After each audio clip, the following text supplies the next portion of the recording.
Like any of the kiosks that used to be in the center of the mall, those went for $1 or $2.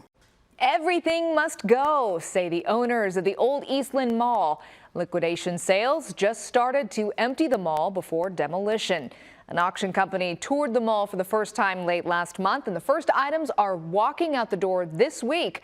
On Your Side problem solver Lisa Rontola has been following this massive problem property since last year, and tonight tells us how you can get your hands on a piece of East Columbus history.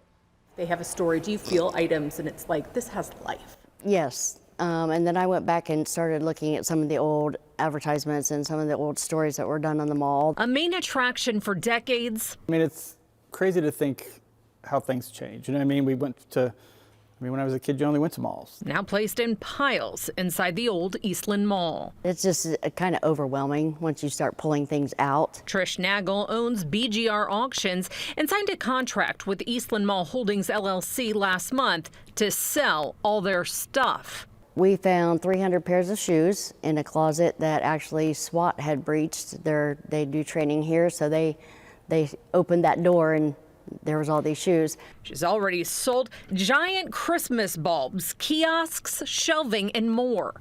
Do you think people are aware all this stuff is in here? I don't think so. Frank Abrams bought his 4 items for less than $40.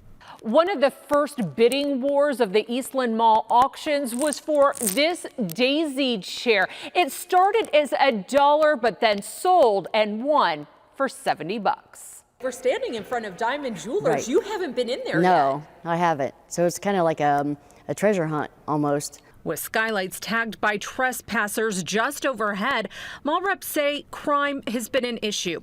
They've boarded, welded, and added 24-hour security to keep people from breaking into the mall that closed December 31st. Yep, armed security, and a couple of them have dogs as well. Now, Trish and her employees are the only ones allowed inside.